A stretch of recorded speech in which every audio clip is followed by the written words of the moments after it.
It's time for the Unnamed Indie Comic Show with Skip and Ash. Talking about indie comics. Oh yeah. Talking about indie comics. Oh yeah.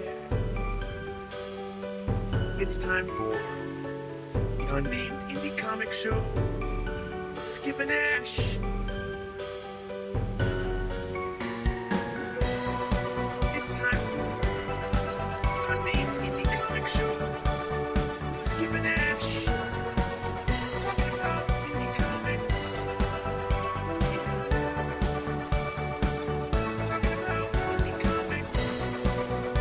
Yeah. It's time for the Unnamed Indie Comic Show with Skip and Ash.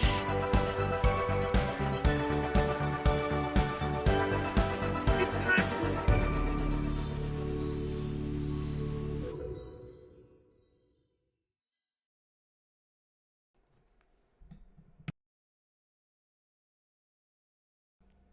3, 2, 1.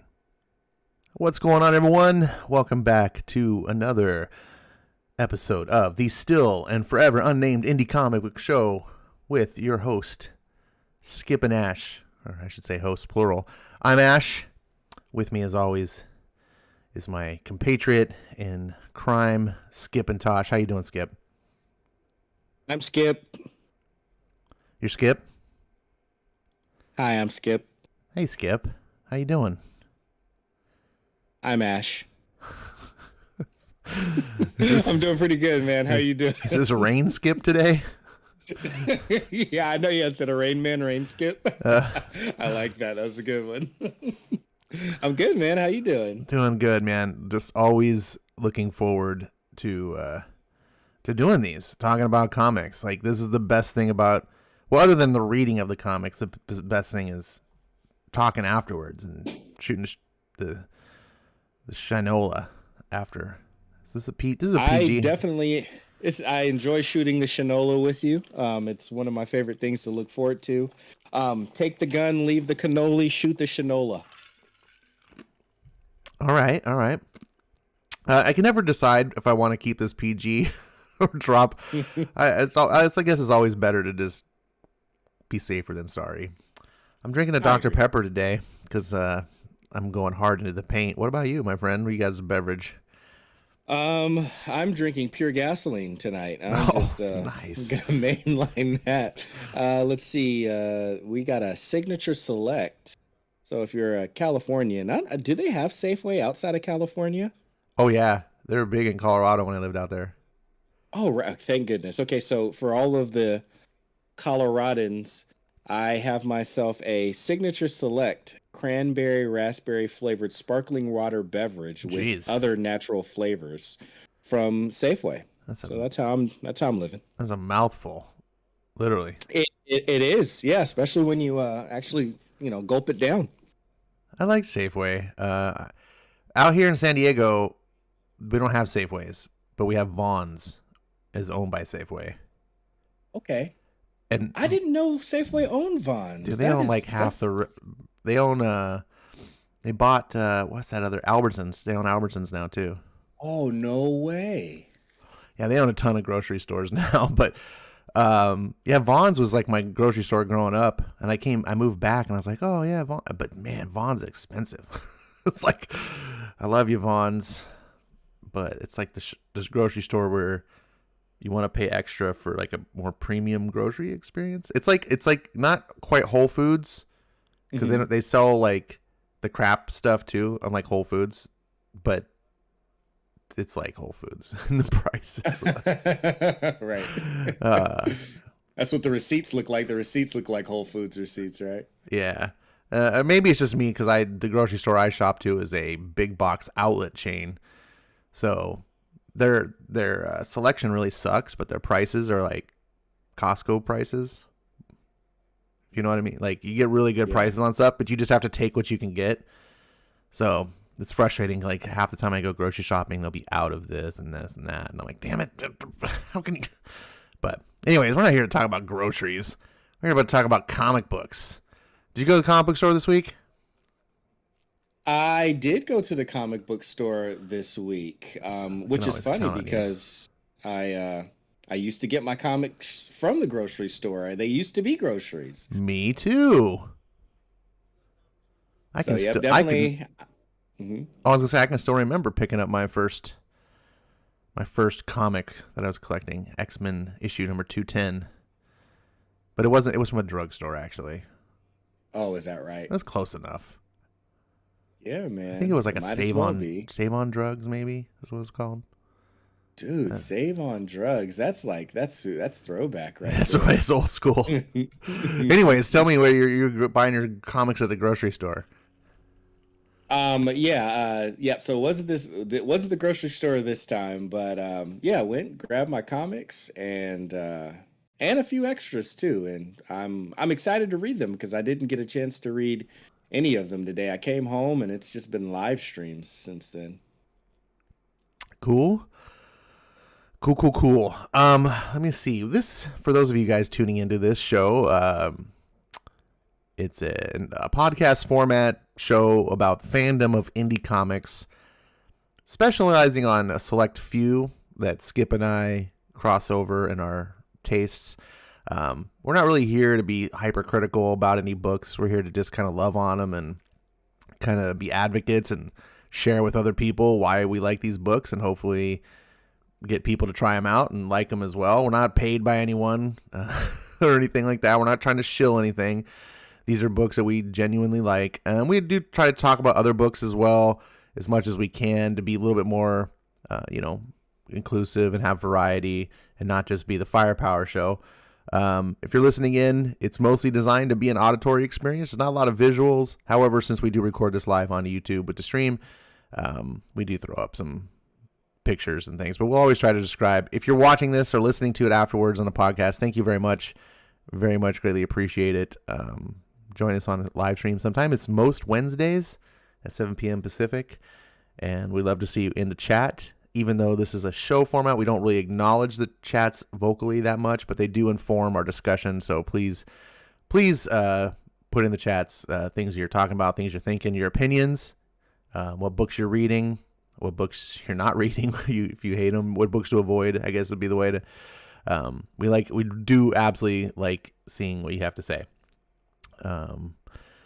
Skip, my brain is not working today, so I'm really just struggling to get things behind the scenes working as I just talk about nothing. I'm blathering, but I'm trying to share so we can talk about. Here it comes. It's almost there. Hey. Stay on target. There she is. This is the comics that came out. Should be. If I can get there. There they are. Okay.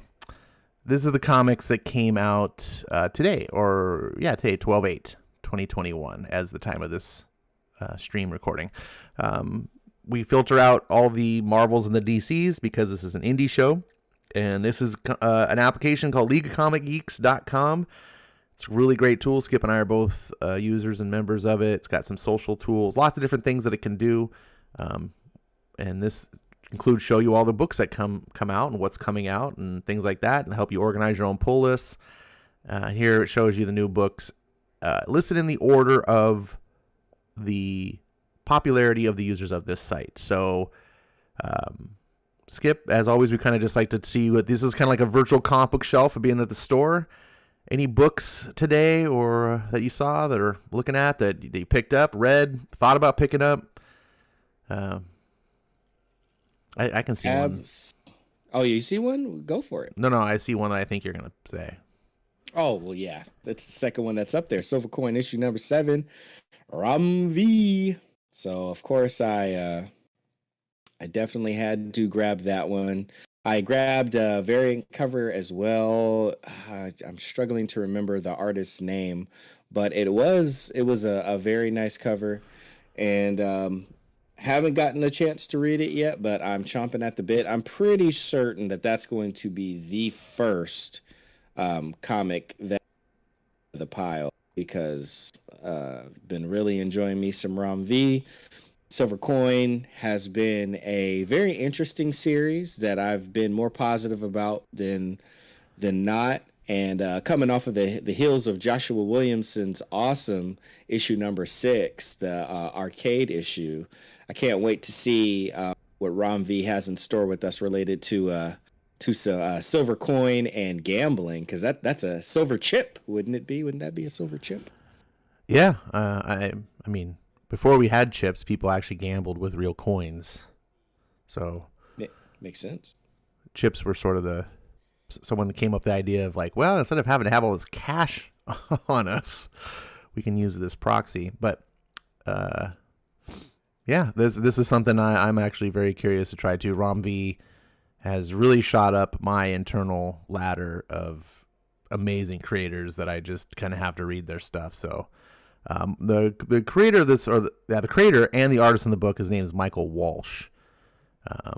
And while I haven't read this book, I've heard lots of things from other people. For those of you who are unaware, this is an interesting concept of a book. The artist came up with the concept, created it, and then partnered up with various writers in the industry to each write individual issues that aren't necessarily directly connected.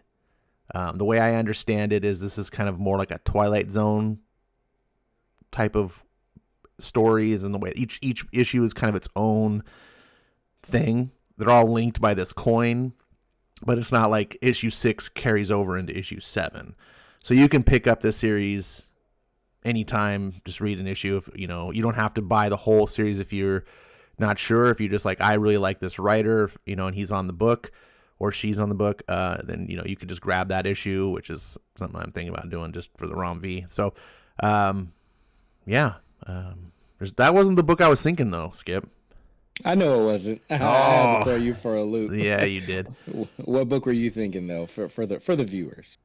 Well, listeners? What's the furthest place from here? Number dos. You're all.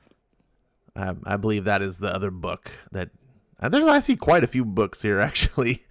Several, not quite a few. I guess several is quite a few. But anyways, what's the furthest place from here? I read issue number 1. Found it interesting. You liked it much more than I did. So did you pick this up? I absolutely picked it up. That will be the second book that I read. And really looking forward to it. I just finished reading 4 Kids Walk Into a Bank with some other comic buddies that I met online.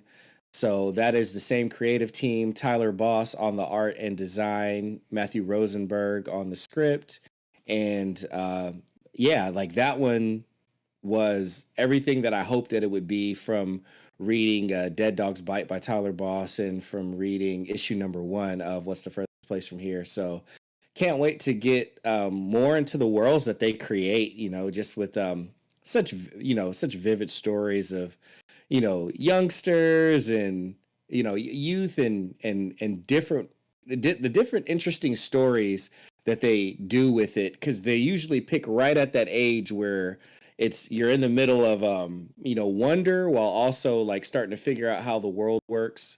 So it's a very interesting time in people's lives to be telling stories, and I can't wait to get more. What about you? Are there any books on this list that are standing out to you that you might have grabbed? Unfortunately, today's not on this first 2 rows here. Although I keep, every time a new issue comes out, I keep lamenting about Walking Dead Deluxe. When that came out, I was like, it's a reprint series. I got the first couple of volumes in those giant phone book compendiums, and I was like, I'm going to pick up the rest when I catch up. And then this series came out, and I was like, what do I need this for? And then, I talked to a sometimes collaborator, friend of the show, RDV, and he collects the series, and he's really enjoying it. And he's already read the entire Walking Dead series, but he still gets these books and looks forward to them. And I'm like, I miss that experience. Like I just, because I haven't read the whole Walking Dead, And so this would be all still new to me. I've only read kind of the beginning parts, and then I got distracted and put it aside, and it's this mountain I have yet to climb.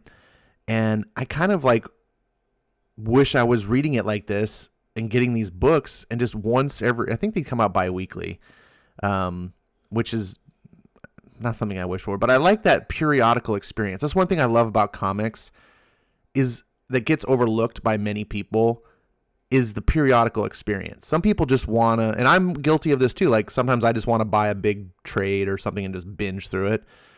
But I like just having that monthly, like getting a magazine, you know, it's like, it's something that's kind of going away from our cultures, the magazine experience of just every month getting a new issue of a magazine, and even, you know, for whatever it is, that, you know, whether it's a car magazine, a gun magazine, a fashion magazine, or a magazine of cartoon stories, that experience that you just keep, you see the new issue on the shelf, you're like, oh, cool, and more, you know, more of what I like. Anyways, Walking Dead is like, I kind of wish I was getting that now that it's like in the 20s, almost in the 30s. Like, oh, getting all those back issues would be a pain in the ass, not to mention an expense.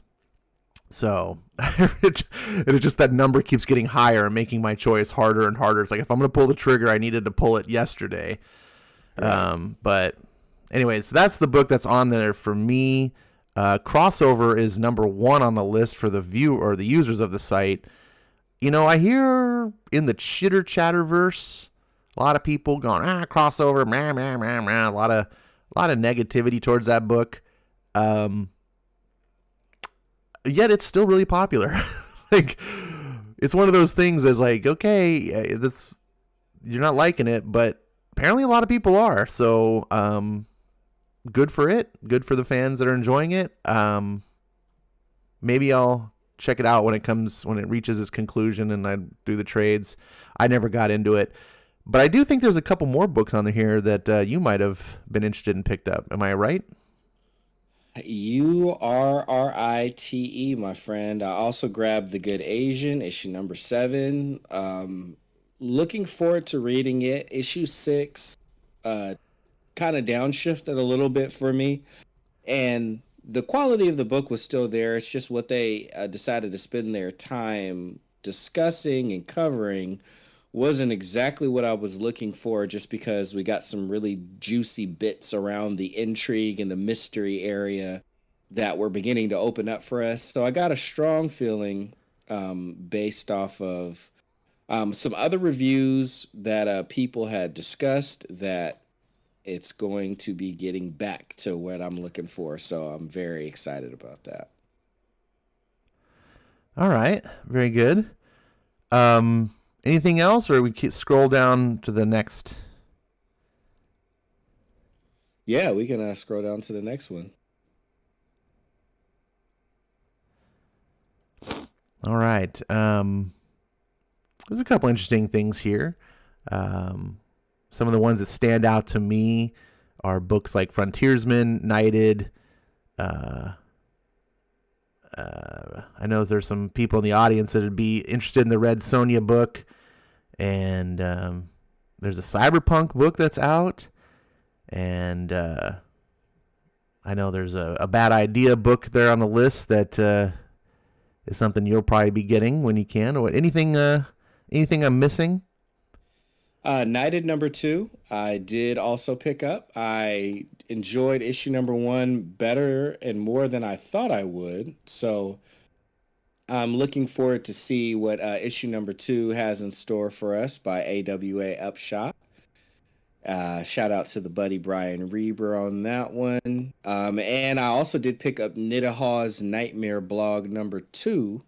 I was on the live stream that I was just on over on BJ Kick's channel. We were talking about indies, and I brought up the fact that you and I were looking for more indies to put on our list to showcase on the show, and I did get to Philadelphia, and I actually enjoyed it, but the one issue that I had with it was I was sick and tired of vampire stories, so I opted out of that one. But Nidaha spins out of the Philadelphia world, and it is not about it is not about vampires. It is actually about this monster in this story is demons instead. And I was like, I can get down with that. So Nidaha's Nightmare Blog issue number 2 is another one that I'm interested in getting to. And Jason Sean Alexander's art is just so perfect for this type of story. Very cool.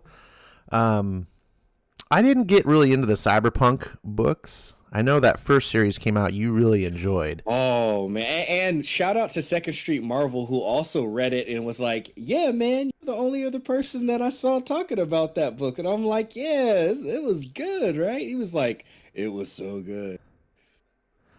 So I kind of missed out on it. The second series came out, and I don't know if this is it or not. I'm having a hard time keeping up on all these Cyberpunk books. But I read the first issue and I was like, it's kind of okay or whatever. But I have since recently, I picked up on Black Friday, I actually picked up Cyberpunk 2077, the game. And I have been glued to it. It's not a perfect game. I don't think everyone's gonna love it. But I think the people that do, it is just a immersive experience. With a really captivating story and a world. I mean, the sound design, the music, and everything in that game is fantastic. I have this nostalgia because as a kid, I was very much into like cyberpunk stuff. And the way that CD Projekt Red, the developers, designed this game, it is clearly from the lens of someone in the 80s. Like, it's not... This future world doesn't fit when you think of it from like today. We're like, wait a second, like that doesn't, clearly in 2077, there's not going to be gas guzzling cars driving around right. as an example, right? There's just things that are about it. You're like, but in the 80s, this is exactly what we thought in the 80s things would be like. And it just has that feel and that they just leaned into that style. Like, and it's like when I watched the Dread movie, how they just really captured the feel of that world. And it just, I don't know. I'm just sucked in. I can't stop playing this game. And so now I'm way more excited about the books than I was before. And I think part of that problem was the game came out and it had all these issues, and it's like it won't run on the last generation hardware, and I was like, that's all I got. I can't get the new stuff, and I was all pissed off because like it came out the day after my birthday, and I was looking for it. I was like, this is gonna be my birthday present myself. I'm gonna get it, and then all this stuff happened, and I was like, and I just had this negative feeling. So even though you were like, oh, Ash, this book is so good, like in back of my mind, I was like it just, I had that sour taste in my mouth. Like, I just don't want any part of this because I can't have my cake and eat it too. And so now that I can play it, I'm like, oh, no, now I do want it. So I think I'm going to go back and check all these out because I just love this world that they created. And it's good to know that other people who I trust enjoyed it on its own merits, not because they were a fan of the game and stuff, but just because it was a good, worthy book. Exactly. Perch was always, those of you who listening in who Perch Comics by Perch, it was always touting this post-Americana. I never tried it, and I guess this is the last issue. Did you ever check this book out? I wasn't able to get around to giving it a shot. What about yourself? Did you have you heard much about it or anything? No, I was always very curious about it because, when people that I know and trust their opinions go out of their way. And it's not like, Perch is not a guy who talks about a lot of books, like really pushes. So I that's even more. If someone who's like, promoting 30 books a month, I'm just like, whatever. It's too much noise. But when it's like, oh, there's only like one or two books that you're really, then dang it, I got distracted. Comic Book Frog is in the chat, and he's accusing me of playing the game while I speak. And then I got all stuttered. But yeah, that's why I wanted to check it out. Plus, I'm kind of a fan of these like dystopian, dark future things, and that's what it sounds like it's about. Mm-hmm. we're getting kind of down to the dregs. No offense to these books, but they're just not as popular from the users. I think Love and Rockets had a new issue out. Did you get that, or are you getting that? Love and Rockets does have a new issue out. It didn't get delivered to my store. I think probably because of I think Diamond is still catching up from a little bit of what they were dealing with a few weeks back. So I'm just waiting for that one to get back in. I have heard really good things. I have it on good authority that Nyx from Dynamite Comics is a pretty solid book, and it's written by Christos Gage, so that alone gives it a shot. Of course, I've been enjoying his work on Monster Kill Squad over from Bad Idea, and along with that, I just like, if I can find a reason to give a Dynamite book a shot, just for the fact that that I know it will please RDV to to be able to talk to me about it, you know, like I say it's worth the price of admission. So when I looked at my shop today, I didn't pick it up, but I did go and look at last week's little stack, and they had 3 different covers from issue number 1 still. So I said, let me just get through the books that I have now. Let me get a little deeper into Paradiso, and if I come back on my next day off on Saturday and they still have some there, then I'll grab 1 and I'll grab 2. I'll get caught up real quick, and I'll talk to a frog about how much they might enjoy it if they're not reading it already. Cool. Well, I'm just scrolling down. I'm not seeing. I mean, there's a ton of books that come out, and guys, I know that some of these books might be favorites of yours. I'm not necessarily skipping them because I think that they're bad books. We just can't read every book that's out there, which is why we like to talk about this and kind of shine a light on the books that deserve attention. So if there's anything you're seeing or that you're just reading that you think needs more attention, please, that's what the chat portion is for. And we'll be happy to shout it out. Evil Black. I did pick up Guillaume March's Laura and Other Stories number 2. Oh, okay. So that one's in my stack as well, and I'll be checking that out. I had a good time reading Carmen, which was also by Guillaume March earlier this year. So I grabbed Laura and Other Stories number 1, enjoyed that, and I put it on my pull list. So issue number 2, I'm grabbing as well. And this one is it's like kind of similar to Carmen, but not exactly the same. This very much deals with relationships and romance and a little bit of like loneliness and whatever. Published through Ablaze. Does it have the same level of art as Carmen? I would say the art is maybe like a notch and a half below, and maybe it's just the colors, honestly, because the line art is still there, but the colors.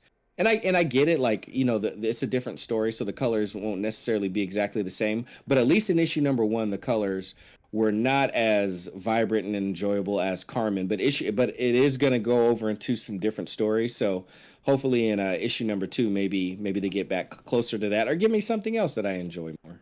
Because I was blown away by the art in Carmen, and I thought I knew who Guillaume March was because he did work on Batman. He was doing that when James Tynion took over the Batman.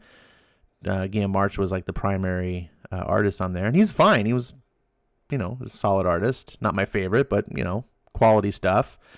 And then that Carmen book came out. I just expected, oh, okay, I kind of know what it's probably going to look like, and I did not know. And I opened that up, and I was like, whoa, wait a second, hold on. Like, is he just phoning it in on Batman? Because that Carmen art was mind-blowingly good. It really was. Like he spent like 3 times longer per panel. It just felt like maybe that's true. I know DC's probably got these tight deadlines. Got to turn out that was a bi-weekly book. So yeah, man. That Carmen was originally a European. What do they call them over there? Albums. So they probably had more time. I was like, holy cow, this guy is amazing. So that's why I'm asking, because if he's doing that in the indie work, maybe it's time to pay more attention. Absolutely. You can tell. I mean, especially with creator-owned stuff, depending on when the publisher needs it, or, you know, if they just if they just say, hey, give it, because I can see that happening, with more creator owned stuff. It's like, hey, just give us your best stuff, because that's gonna get us further than you just rushing this out and then we hit this date. So you can definitely tell, or at least to me, it feels like he's taking more time on it and probably has a little bit more of a passion for it as well. These are, his own stories. So, he's going to be that much more, excited and, and imaginative to lean into them. But yeah, so far the line art is on the same level. The colors were just a little different, and I'm going to hold out hope and see if maybe the colors are a little more favorable in issue number 2. All right, very good. Let's get off into the shout-out section, where each of us, we just talk about books that we've been reading a little bit between the last episode. Now, it's only been 1 week since the last episode, so chances are it's not a ton of stuff. But Skip, tell me about the first book you want to give a shout-out to. First book that I would like to give a shout-out to is, oh gosh, almost blanking on it for a second. Echolands number 4. Echolands number 4, or Echolands, the series as a whole, just continues to be like very imaginative, immersive. I mean, the panels that J.H. Williams is putting down, like it like I was looking at it and it almost feels 3-dimensional, because they'll, like, if they're underneath the ground or whatever, there'll be like some algae and stuff like that, like on the bottom and in the corners, before you even get to the panels, and then you see the panels after that, and it is very immersive artwork. At first it was distracting to me, and I'm like, I just don't understand why I have all these figures and all this different stuff, right here. And then the more that I would, like, instead of looking at the panels first, I would look at that first, and then I would go to the panels, and I was like, oh wow, I feel like I'm inside of the story a lot more. So shout out to Ben Uncles in the chat, who really like put emphasis on how, like, how JH is laying out the panels. It really made me look at them that much more and appreciate them. Well, conversely, shout out to you, because I'm getting this book because of you. I remember several months back we'd had a conversation, and I was like, about books, and we needed things for the show. And whatever, you just like, hey, what about Echolands? Number 1 came out, and I was like, I don't know anything about this book, and you told me about it, and I was like, okay, that's interesting. Then I saw it at the store, and let me just tell you, man, if you guys have not physically seen this book, you need to. It's I don't want to be too hyperbolic. It's not a work to behold, but I guess partly it is. Like, it's really quality production values, thick cardstock covers with glossy, like kind of a glossy coat. It just looks gorgeous. The art you get on the outside is exactly the art you get on the inside. There's no compromises on this book. It reads in a landscape format as opposed to the portrait format of most comics, but it doesn't. It's the first book that I've ever seen that does this, that still flips open left to right. Every other book I've seen try this landscape thing, the spine is still in its normal location, so you're flipping it up like a calendar. And that's annoying to me. I hate reading comics that way. Furthermore, because this opens up traditionally left to right, it gets this huge, like, massive, like, widescreen vista images. Not every page, because it still has the paneling and the layouts that you describe, but sometimes when they want to go for like a big spread, you're just like, wow. I wouldn't want every comic to go this way. I still prefer the traditional format as the norm, but it's nice to see someone experimenting with an exception to the rule. And while the story is not the greatest story you've ever read, it's fun. It's a light, imaginative, whimsical kind of fairy tale story.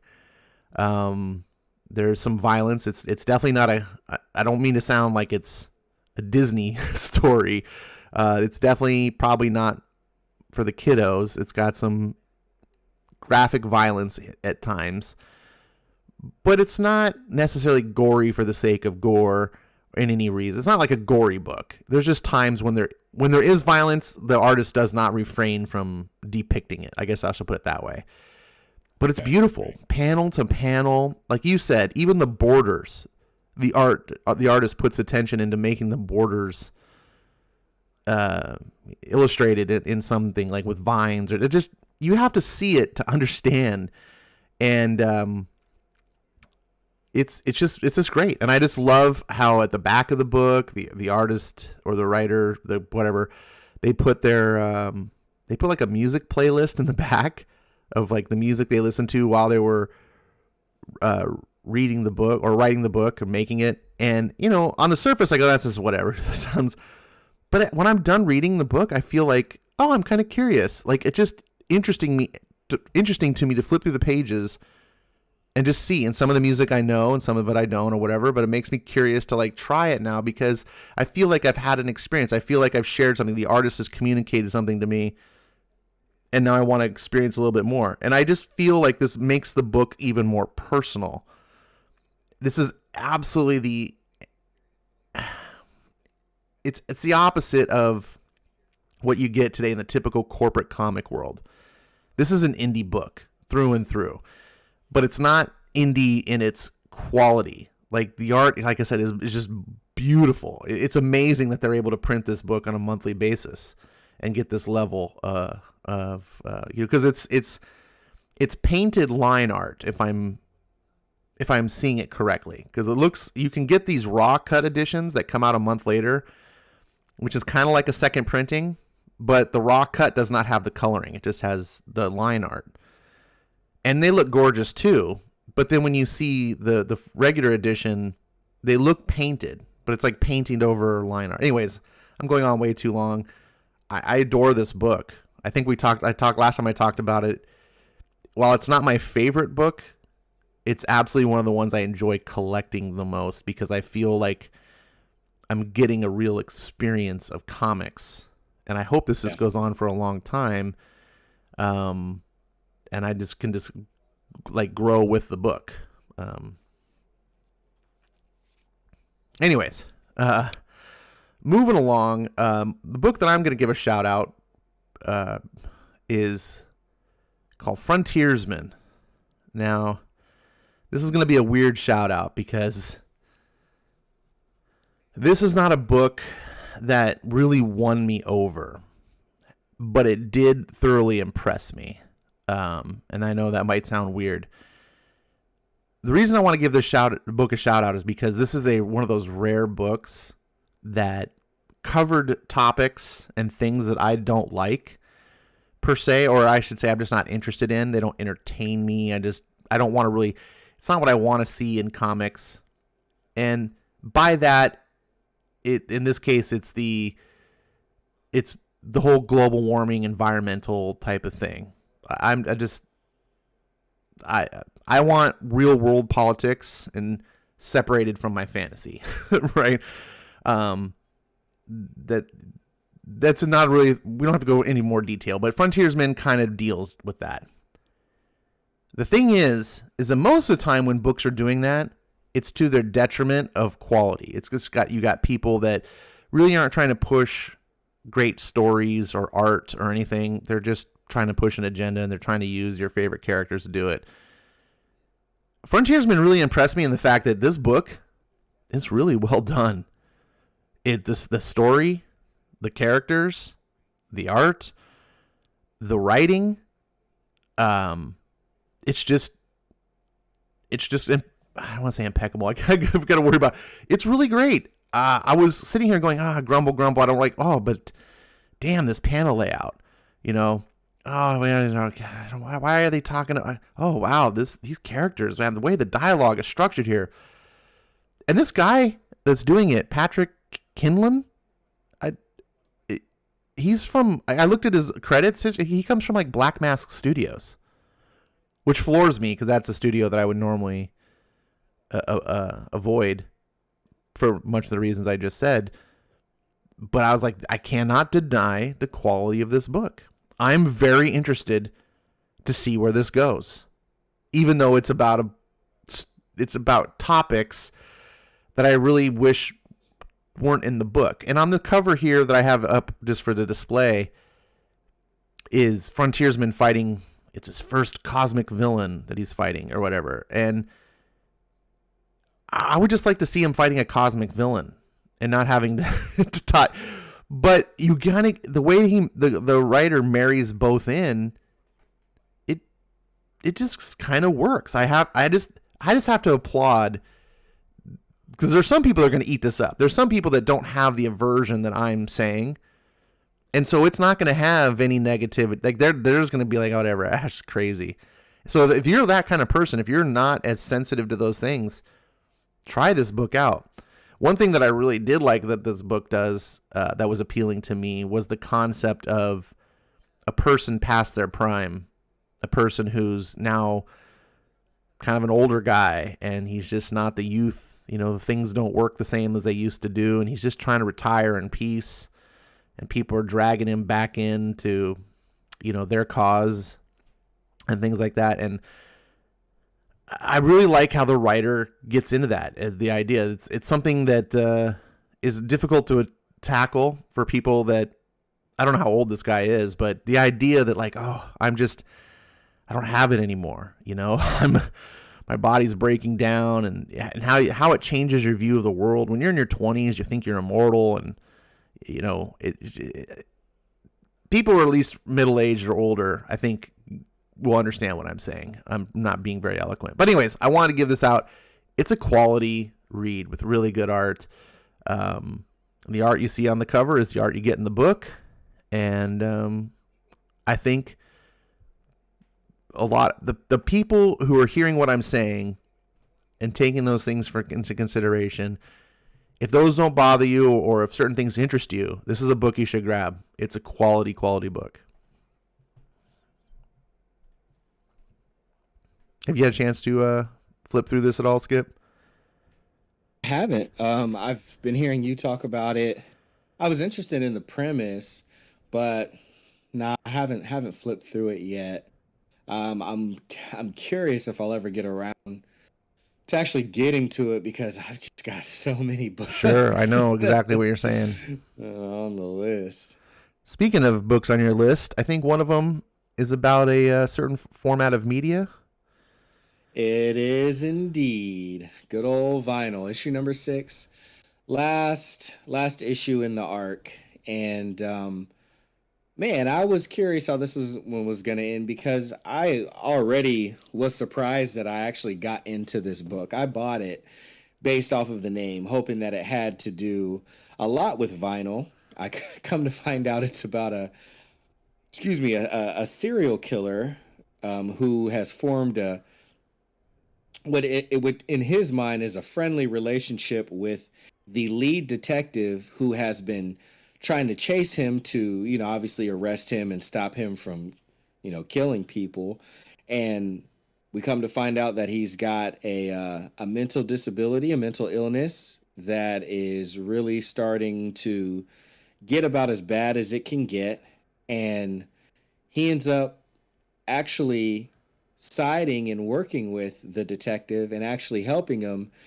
So, you know, just that whole thing alone, I was like, oh, wow, I'm not, you know, like, I'm surprised that I'm into this thing where this serial killer is killing people. And it's graphic, although not, and slightly gratuitous, but luckily the way that they do the art isn't so detailed. So I was able to stomach it, literally. But then we got to the last issue, and I don't think that it could have wrapped up in a better way. It was straightforward. It wasn't like super duper creative, but it suited the story perfectly, and the way that the last page ended was, I mean, the way that things wrapped up between the detective and the serial killer himself, and the resolution in the very last page, I was like, man, nicely done, y'all. So it was a very satisfying read. So if you're interested in just like a very interesting story that ties in music in a very like creative way, as a healing mechanism, and I would highly advise checking this out, especially even more so if you're like into cults, but in a little bit more of a comedic sense, not such a serious sense. Good book. Very cool. And my last shout out is a bit of a apology of sorts. So I want to have a weird caveat to this one. This is Something Is Killing the Children. I just read through the first 2 trades of this book. This has been a book that's been on my list for quite some time. I'm a James Tynion fan on some level. I liked what he was doing at DC before I left DC, at least. And this is his most famous indie book that's all the rage these days with the kids. And it's been something I've been wanting to check out because, I like the writer, and if it's popular, maybe I should try it out. And I got to say, I read the first trade and I was not really impressed. And so I talked a little bit of smack about it on the Discord channel. Just a little bit, not a whole lot. But I was like, yeah, I think I said it's barely readable was one of the things that I said. But I read the second and I started to find myself getting more into it. And look, I think part of it is also because this wasn't the book that I was expecting it to be. I didn't expect it to be such a soapy CW style kind of monster book. I thought it was going to be a serious kind of thing. But it's a little bit more of, like I said, that CW style, the teens to 20-something crowd, characters that talk to each other in certain ways. It's not quite as bad as the TV shows that I'm comparing it to, but I could easily see this being adapted into one of those shows very well. And as a matter of fact, I would be shocked if someone wasn't trying to get this somewhere, because I think that this could be a very successful TV show in that audience. For regardless of whether or not it was for me or not, I just think that there's an audience for it. But what I started to like about this book was the world and the lore that it started to like uncover slowly in the second issue. I also liked that there was some backstory to this main character, Erica Slaughter. She's not, and when you get introduced to her, she's just killing monsters. You don't really know much, but as it develops, you understand, there's like a greater thing that she's a part of, and they're kind of this mysterious or like kind of a Illuminati organization type thing. And then there's all the internal politics of that organization. And those are things that I like. I do. A lot of people say that, like, no, politics in comics. Politics in stories is fantastic. It's the real world politics that we want to avoid. Game of Thrones was popular precisely because it was a super political story, right? But it was its own politics, the politics of those characters in their world. I like that stuff. I like the politics in Star Wars, right? The rebels versus the Empire. They have their own politics. Here, the same type of thing. It's like you got this secret organization, the House of Slaughter, which is part of a greater organization, the Knights of St. George or something. I'm still kind of, there's people who are more well-read into this that know that I'm just an amateur or, novice in my knowledge, but I like that it's slowly peeling back the layers of the onions. Those are things I enjoy. Is it a deep storyline? Absolutely not. I've read through the first 2 trades so far. There's nothing like mind-bendingly like, there's also not a lot of literary storytelling. It's not like I'm having a different understanding of my perspective of life because of the way these characters, like, no, it's just a straight up adventure thriller. I wouldn't even call it horror, really, is what I'm saying. People say it's a horror book, and I'm like, well, I mean, it's slaying monsters. Like Aliens, the movie Aliens was slaying monsters, but that wasn't horror either. There's definitely elements of horror. The fact that the world is populated with these monsters and the greater scope that they pose. honestly, I think these organizations that like this girl works for, like, could be the greater mind. Who knows? There's a lot of stuff that could be mined here. And as a wannabe writer myself, when I read something like this and it starts triggering my imagination of like, oh, I could go here. Oh, I could go there. That's something I really enjoy as a reader. When you trigger that, when you trigger my creative impulses to think like, oh, what if they did this? What if they did that? Not every story does that for me. Sometimes I'm just along for a ride and it's good, but I don't necessarily have any ideas of where it should go. And sometimes that's for the better. A really great writer just is like, look, you just sit down, let the pros handle this, you know. But Right. I also do enjoy thinking of my own. And so anyways, this isn't 100% a book for me still. I don't think this is absolutely what I love about Tynan's writing.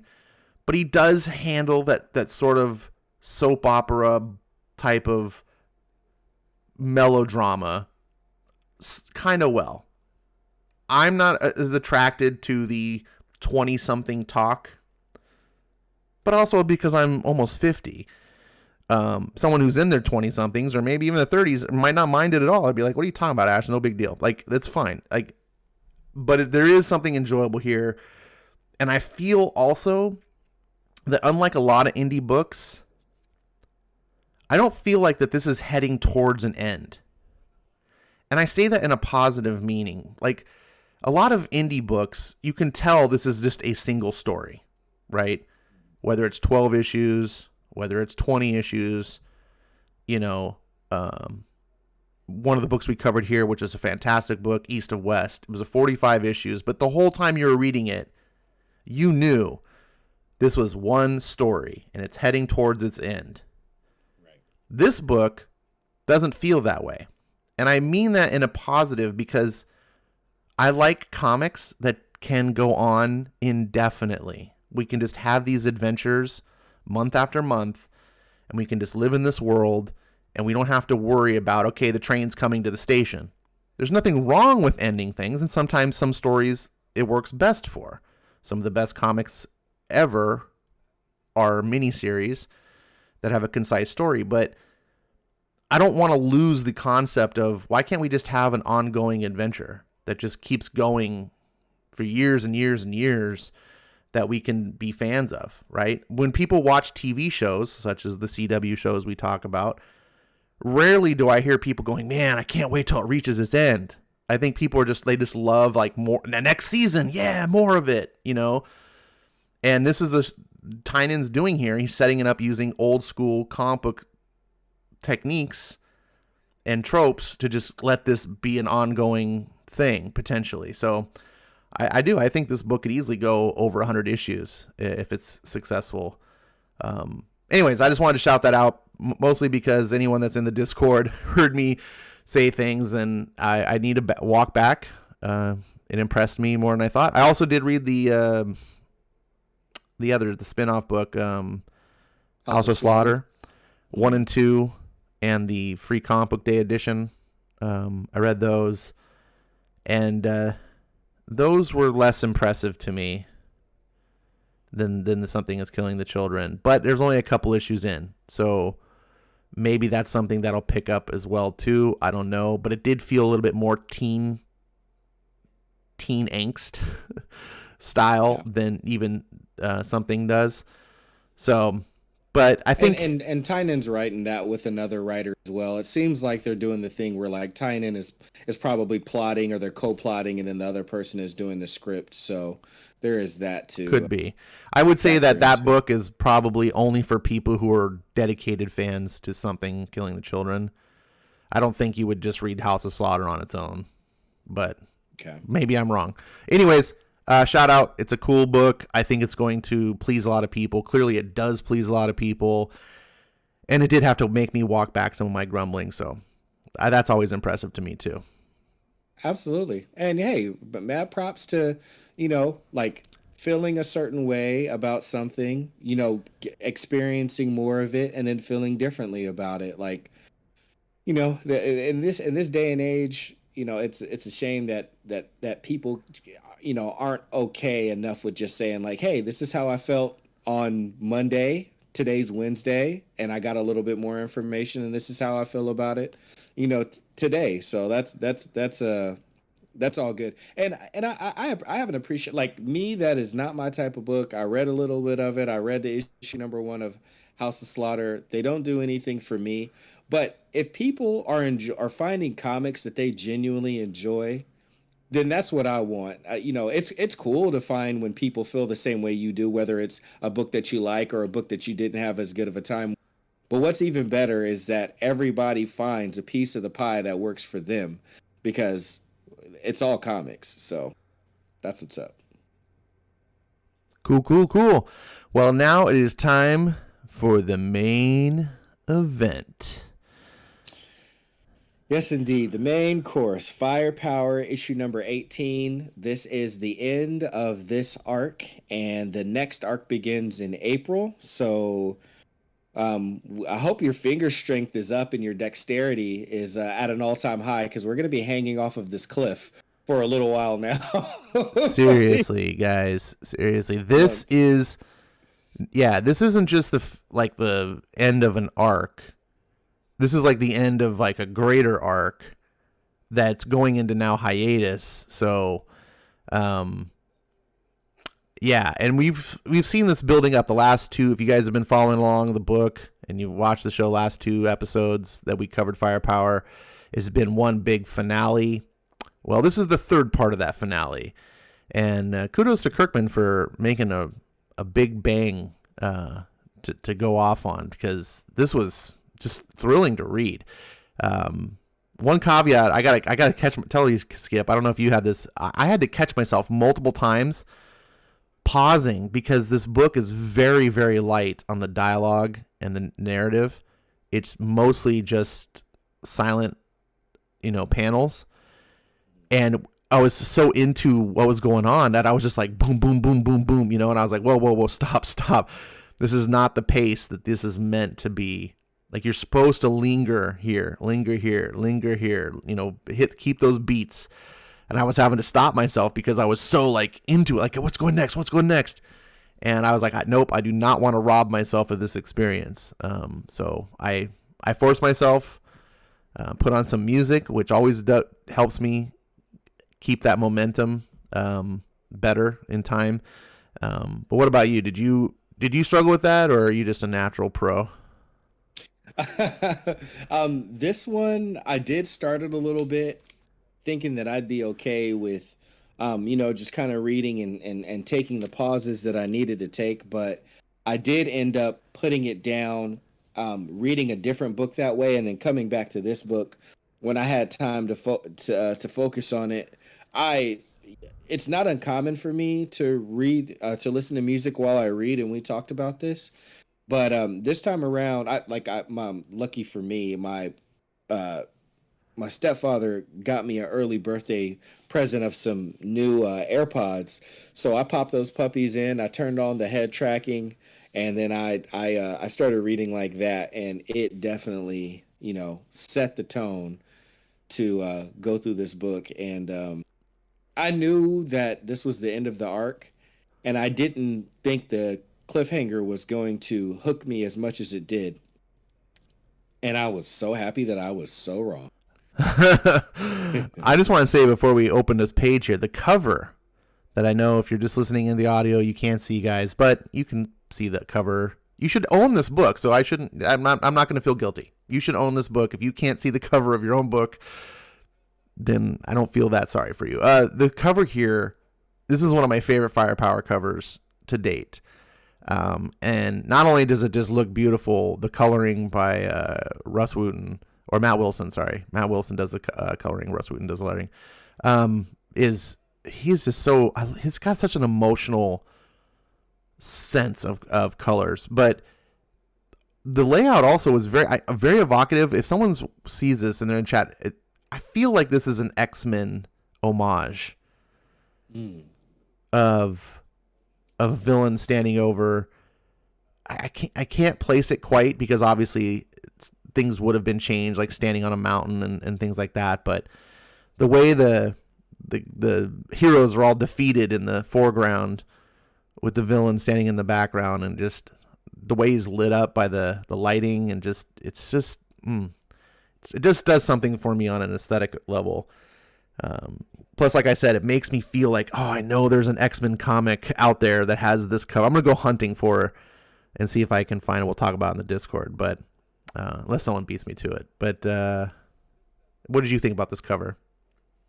Absolutely, yeah. No, this was, I think, just as a whole, this is one of my favorite covers, and there was something about it that was speaking to me, and I couldn't quite put my finger on what it was. And I think that was occurring just even as I was looking at it being on my pull list inside of League of Comic Geek and whatnot. But boy, oh boy, once I got it in my hands, I was just like, oh my gosh, yeah, like, no, this says so much right there. The whole entire family, being down, Wei Lun standing over them, especially with him having such a close relationship with Owen. And then when you look at the covers and how it, the colors and how it's two-toned with, them being knocked out cold in the cold snow, and then the fire, in the background off to the side, emanating from the Temple of the Flaming Fist, especially with the snow being the very first scene that we saw Owen in, him fighting to get up the snow to get to the Temple of the Flaming Fist, feeling defeated and then following the butterfly to get there. There's so much that, like, you can get from this cover, especially if you're following along with the story. It looks like a simple cover, but there is so much more to it. So much more. Notice the top half is all those warm tones with red and oranges, and the bottom half is the cool blues. If you can go back and remember the original Firepower trade, it's opposite, where the bottom half is all the oranges. It's almost mirrored, and it's instead of Wei Lun in the top being all smiles and happy and peaceful in the blue half, here he looks sinister and evil, whereas Owen in the bottom part of the page is knocked out and is blue. In the original Firepower, he's got he's pictured in the fire and the flames, and he looks more sinister. Mm-hmm. I don't know how intentional that was, but I feel like there's something to that as well. Like, I just feel like a lot of connections in that respect. Absolutely. Yeah, there's no mistake in that. Like, we're picking up what they're putting out. That's for damn sure. All right, so let me turn the page here. We'll get the synopsis of where we're going, and then I'll let you carry it away. Sounds Previously on Firepower, Master Sha awoke from the statue and called forth the serpent's will to take control of the rest of the temple. Wei Lun, Ma Guang, and Ling Zan were no match for his power and fell to the serpent's control. Even Owen found that Master Sha's abilities far exceeded his own. Quickly surrounded, Owen and Kelly made a bold attempt to escape the crumbling temple, only to come face to face with Haley, Doug, and Reggie at the mountain's edge. And there they are at the edge of the mountain, right when they feel like, when Owen and Kelly feels like they're getting themselves, closer to safety, farther away from the danger, as pretty much everybody has been possessed by the serpent's omen at this point. They see the last people that they want to see in these dangerous conditions, their children, along with Reggie as well. So they're like, what are you guys doing here? That stops them from getting farther away. But unfortunately, just that small stoppage is enough for the possessed Wei Lun and Chen Zul and all of them to, start to surround them and be right there near them. And right as it looks like they're about to be surrounded, bam, big old rumble. Something has broke from underneath the ground and kind of knocked everybody down and displaced everyone. So the people that were pursuing them are no longer in a stance to be able to have an advantage if they tried to attack them. It's another opportunity to run, so they start heading down the snowy stairs that Owen once went up and search for his family. His new family is now here with him, and they are going in the opposite direction.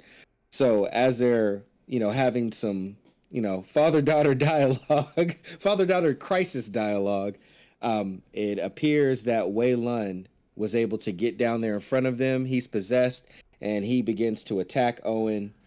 Right as he knocks Owen down and is able to strike a more lethal blow, a hand on fire grabs the snake, and we find out that it's Haley, snatches it right off of Wei Lun's neck, gets the fangs out of there, and does what her dad did at one point in time, just tars that damn serpent with her bare hands using her newly formed firepower, which is awesome.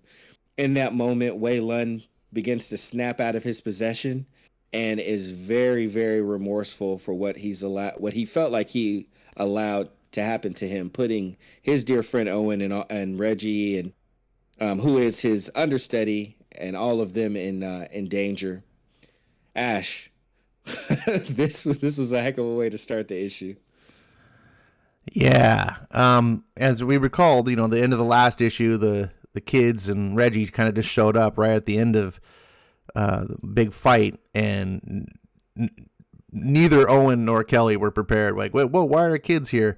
And this was just kind of a fun, action scene. Samnee really got to show his chops here with a nice, beautiful two-page spread with I guess I would just call them the serpent zombies. They're not really true zombies, but they behave that way pretty much when they get infected by the serpent, and just the peril that you see, just letting Matt Wilson really just continue to show off his gorgeous coloring.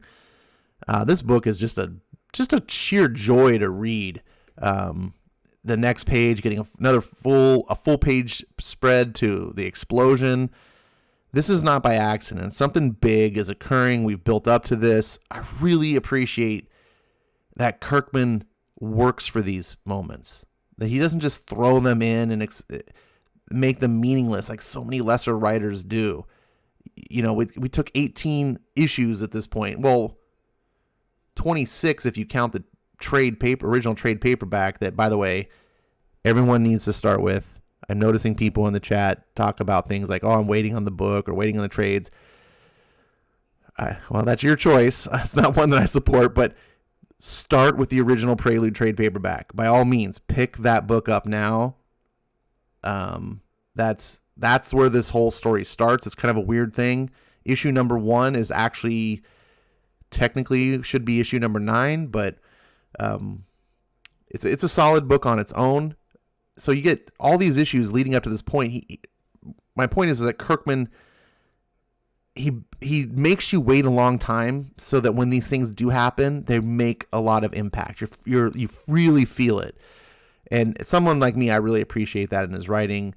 So far, these last couple of issues have just been one big adventure story. It feels like a cross between Indiana Jones and a Bruce Lee movie.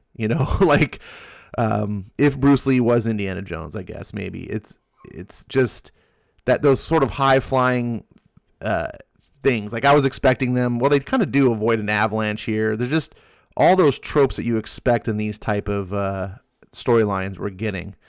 And Kelly, or sorry, not Kelly. What's the daughter's name again? Haley.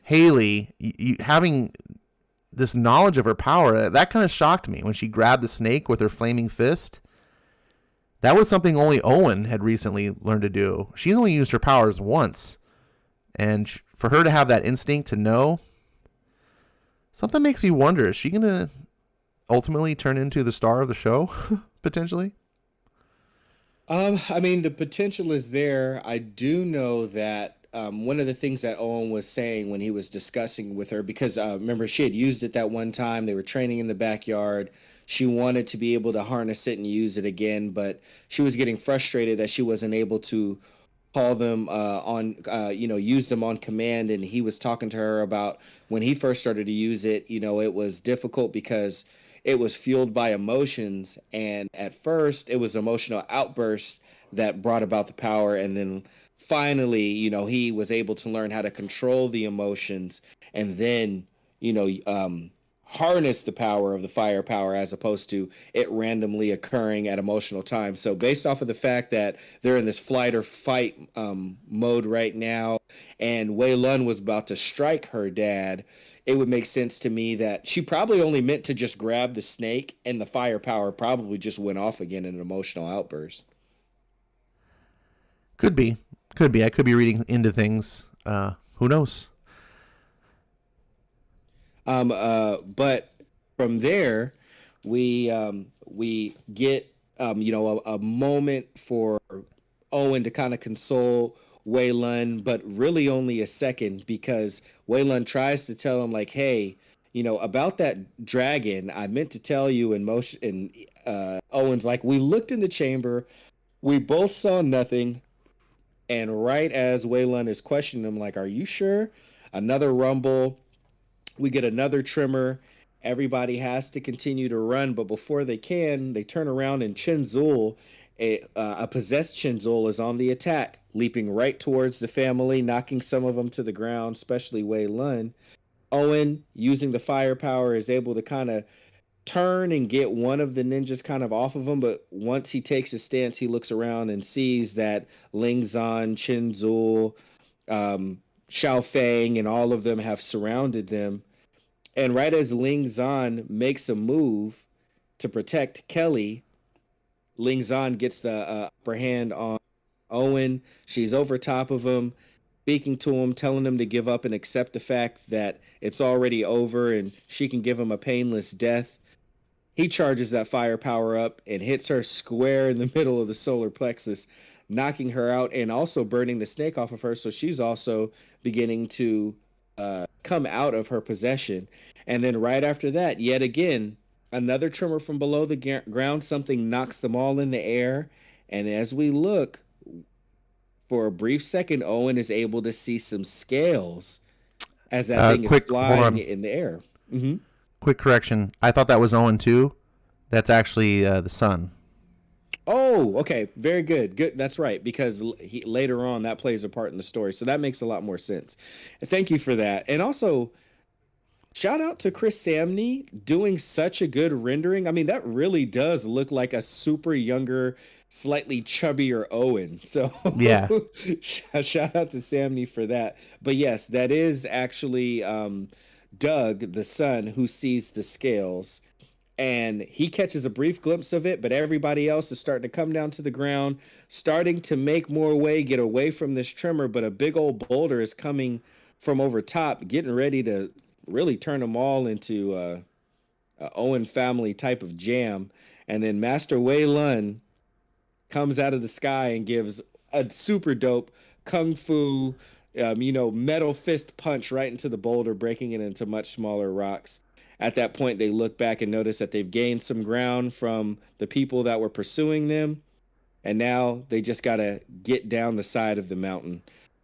But that thing is still a rumbling. Ash, I mean, this thing is like pulse pounding. It literally feels like they're charging down the side of the mountain. Dude, as I'm reading it. This is one of my favorite panels of the book. Is Wei Lun in the air, not quite Superman punching, but sort of just total iron fisting. Like I was like, whoa, Wei Lun, what? You maybe you can't throw fire, but you sure can. You apparently punch through giant boulders. I love that shot. It's this whole scene. I love the misdirection here. Like I said, I read this through the first time, and I thought that was Owen. It's a little weird because he's upside down, so it's harder to get the facial recognition. But you see the tiles, and then later on you see, Doug is like, I saw, and Owen says, we see it too. But I was just reading. Remember that point where I was like going too fast, and I was like, I need to slow down. This is one of those points where I realized I was like, whoa, I'm going too fast, because it's clear here that Samnee has Owen looking up. We see it too. He's talking about the giant boulder. He thinks Doug is talking about the boulder, but I didn't. I thought that it's like, I saw the scales too, like, and it didn't work for me until I was like, I need to slow down, go back, do it right, and I was like, okay, the scene. But you're right. It's thrilling. The reason that was happening is because I was so into it. I was like, I couldn't slow down. I was like, I had to keep going. And I just love this. I don't know. Something about this whole like escape down the mountain was really fun. On the surface, you're like, oh, look, it's a bunch of guys just going down a mountain. But that's saying something. When you can write and illustrate, as a team, these events and make it thrilling, that's an accomplishment on your part, right? That this is more, you don't have some of the other tools to play with that other storytellers and artists have to accomplish. You're not doing Infinity Gauntlet Part 4 or something, so I like that Kirkman doesn't shy away. Like, he doesn't need to constantly throw in universe-shattering events to try to make excitement. Excitement can happen anywhere. It can happen just on the slope of a mountain. If you know how to tell drama, if you know how to get people invested in your characters, if you know how to build to it so that the scenes matter. And that's what this book, I feel like I'm repeating myself over and over, but that's what this book accomplishes month after month. And it's one of the things I love. This is a simple book. There's no existential, thought processes going on here. You're not going to walk away a changed person when you read it. You're just going to have a smile on your face and be like, that was fun. I can't wait till the next issue. And that's what I admire most about this book. Absolutely.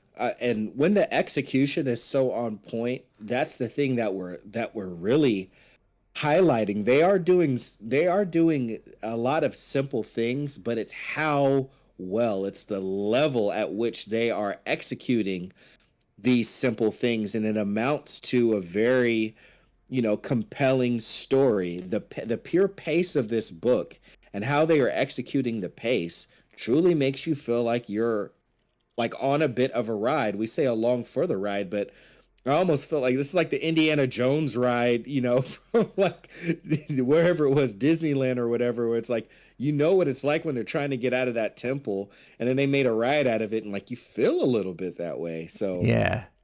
Oh my gosh, that's why we're sharing our love of this book, but it is in nowhere close to a replacement for actually experiencing this book and this story panel to panel.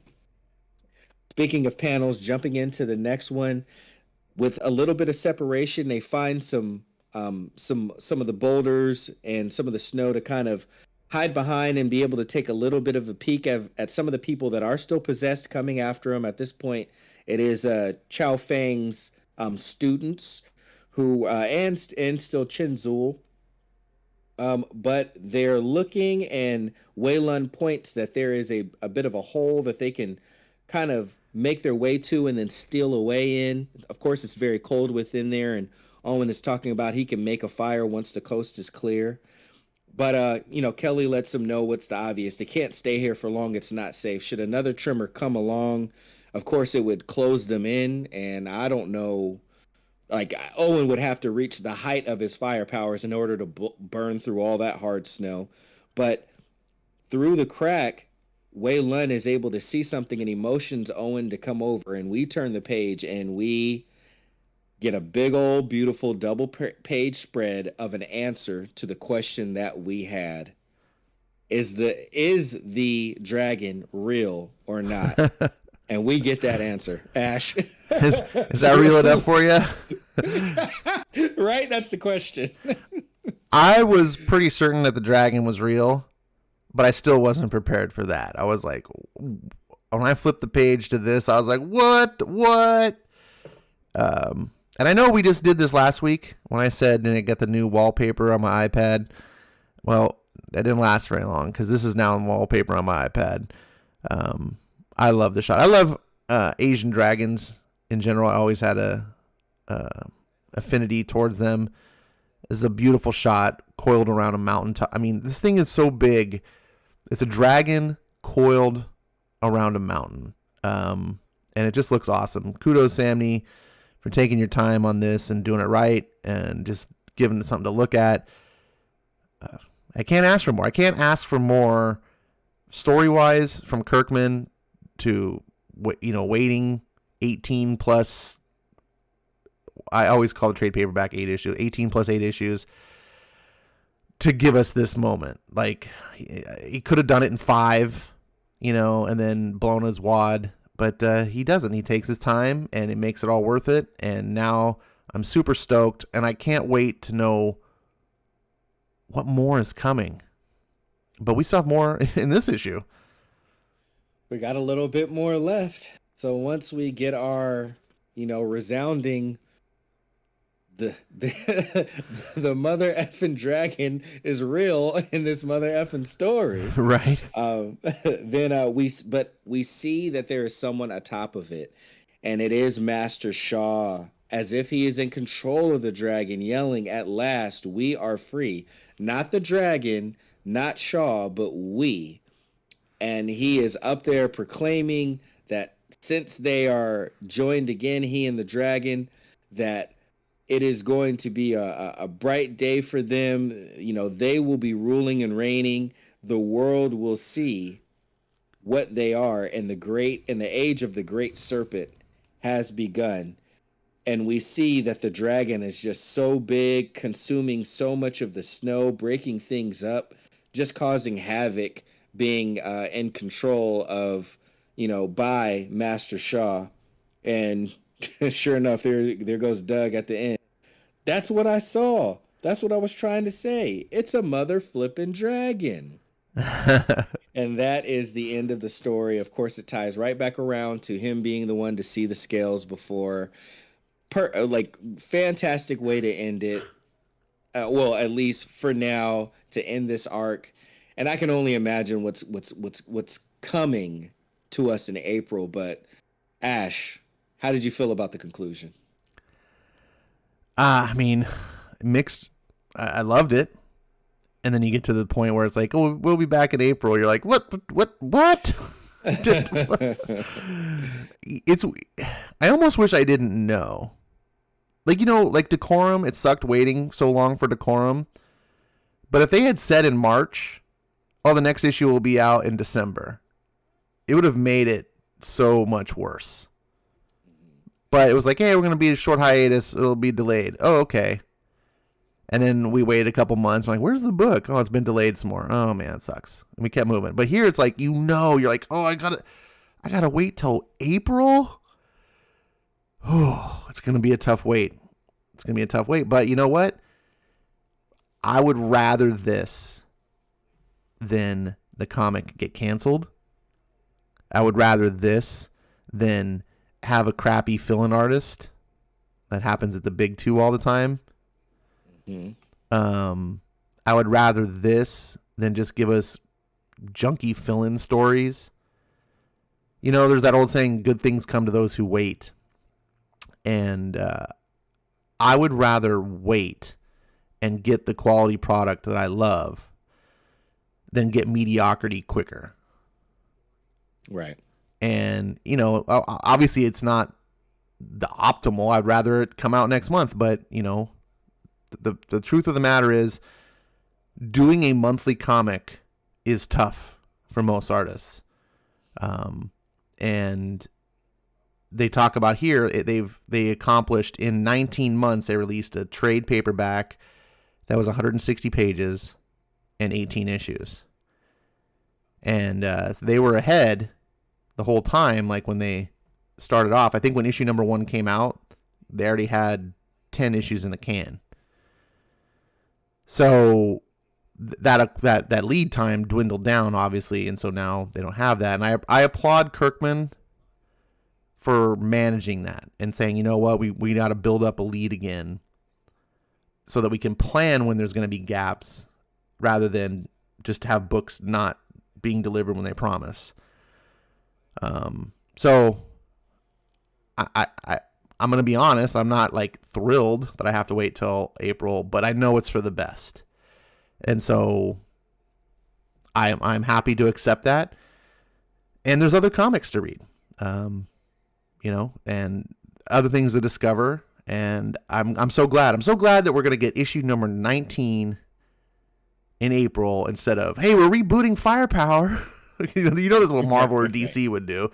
Oh, that's a new #1, season 2, you know. Or, thank you, Kirkman. Kirkman, I'm so glad that Kirkman is a standout. He's a solid writer, and he's a standout guy. Like, he understands the industry, not just from an industry point of view, but he understands it from a fan point of view. He understands this is what fans want from the books, and he really does try to think for both, and that's great. He obviously can't give fans whatever they want, but he really does consider. I mean, when I think of things like how he ended Walking Dead, some people grumbled, and I'm like, look, he gave you an 80-page book for $3.99 without multiple covers, with all, you know, just boom, here it is. As a fan, that's a great, he could have done like 15 different covers, you know, big giant, you know, $7.99 cover price. He could have totally done that. And I don't think many people would even faulted for him. It would have been expected. But he's like, look, I mean, I'm making enough money as it is. I don't need to exploit my fans. And that's a good attitude. If you're making enough money, it makes the exploitation aspects that some people do that much more unacceptable to me. It's like, look, it's one thing if you're going bankrupt, you're just trying to keep the doors open. But when you're doing well for yourself and you're exploiting, it's like, come on, fans are the reason you're doing well. Throw that back. And I Kirkman, from my perspective, really tries to do that. And so I'm always happy to get his books, and it doesn't hurt that I enjoy him. Firepower was not on my radar, and some people pushed me to try it, and I'm so glad that I did. Absolutely. Well said, Ash. Thanks. What about you? How are you feeling now at this juncture? It's going to be a long wait for you. You know, it is, and I'm glad that we do have, you know, the plethora of indie comics, quality indie comics, you know, comics like Echo Lands, and man, there's so many out there, you know, Ice Cream Man for myself, and you know, all these other ones that will be able to sustain us and you know, up until then. And truth be told, this story reads so smooth from the prelude on through that maybe before, you know, like, you know, right before April, might just do a straight read through, because we've been reading, you know, with the exception of the prelude, we've been reading these month to month. So might just go ahead and, you know, do a straight read through, fill the story, you know, as one whole continuous run, and then, you know, in preparation for April, you know, to pick up on the next arc. So, you know, as much as I want the next one, you said it perfectly. Like, this story is so quality. It's not worth compromising to, you know, meet me at my impatience. You know, it's not worth compromising the story over and the quality of it all. It's worth the wait, and I can reread the story and take the ride and experience it in a way that I have not, while also experiencing some other stories in the meanwhile. So at the back of this book, for those of you that have the book and have read it, in the letters page, there's a next issue, April 6, 2022, and they talk about we're getting introduced to a new character, Master Shun. And that's presumably him there on the cover. And I'm trying to find a way. I've looked online to try to find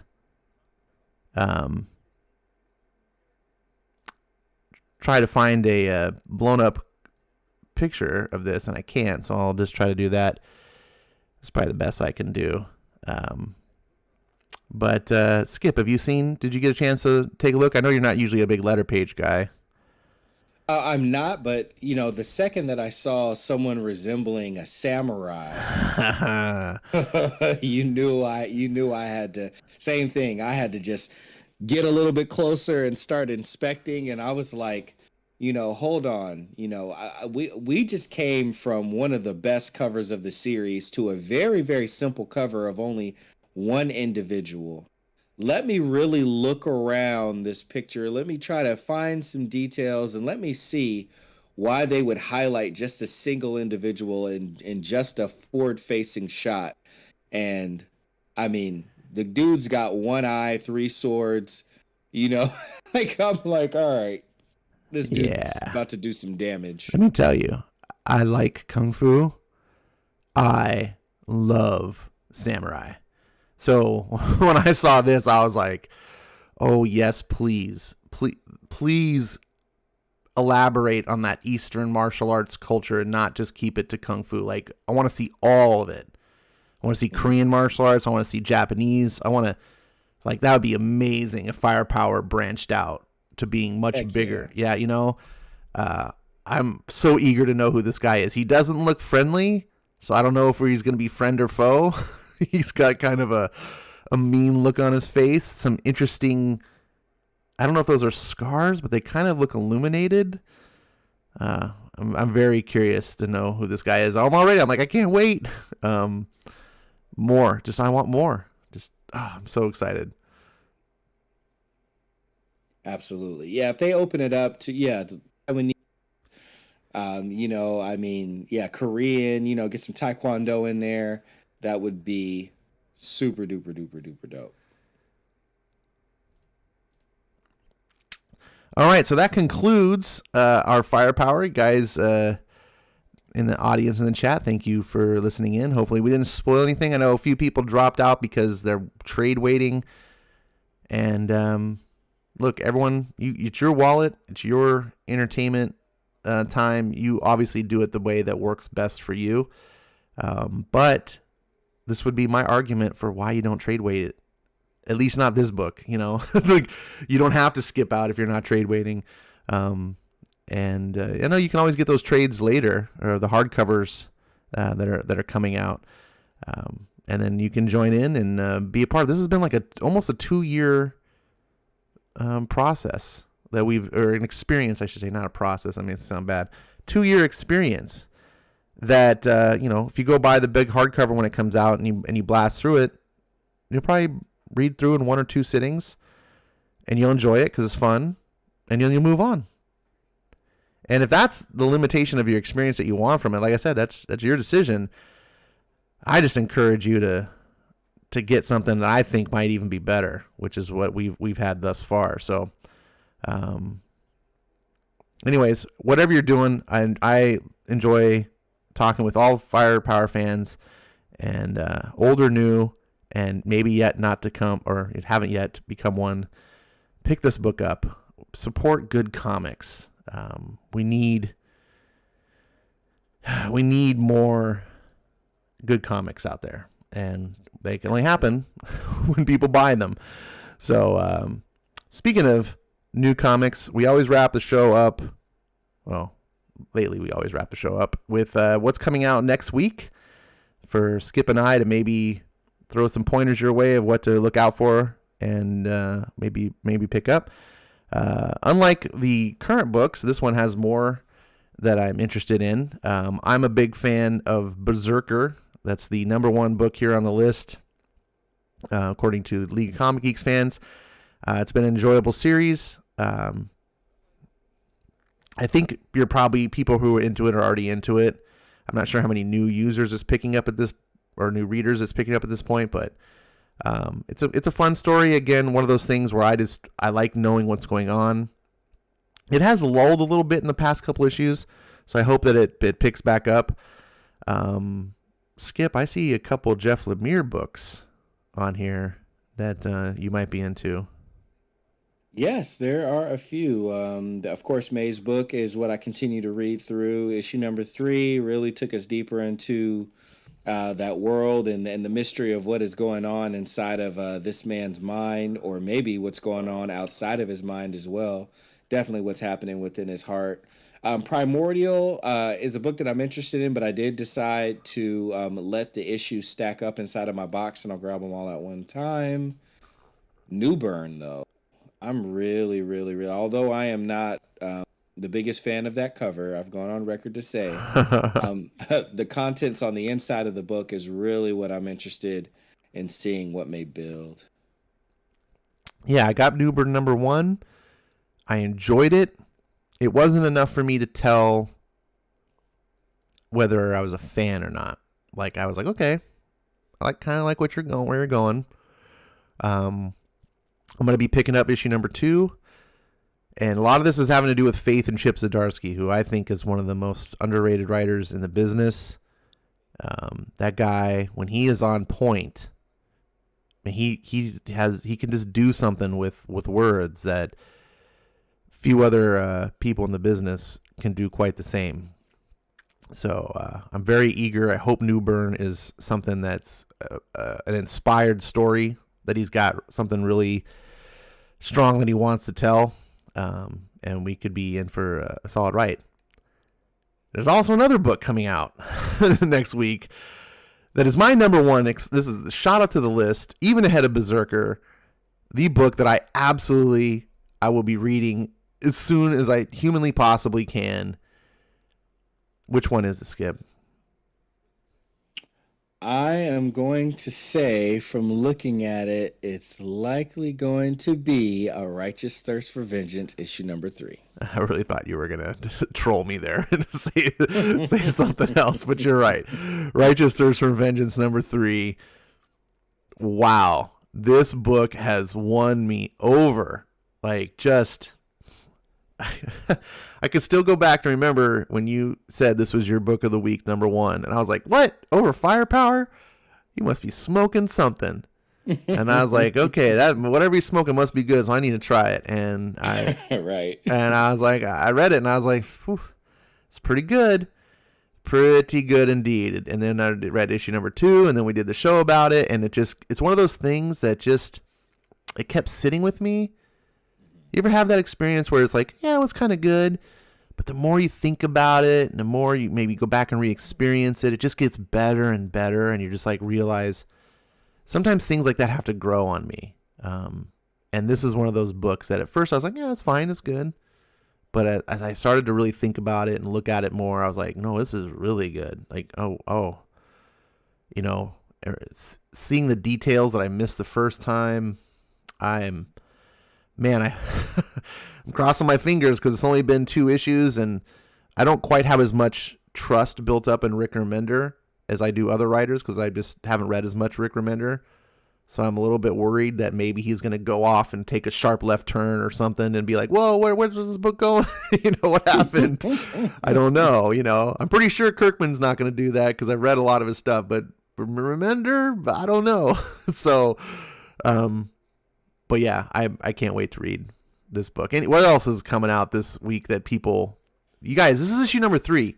Go get issues number 1 and 2. Jump on this book with us. It's not too late. Don't be regretting later and go, oh, we could have got this. Or don't. If you don't like it, then obviously get the books you like. But what else? Is there missing anything else? Let's see. If I'm looking at the rest of the list. Oh, darn it. Actually, I'm not able to see it right now. Let me see if I can close it and open it back up.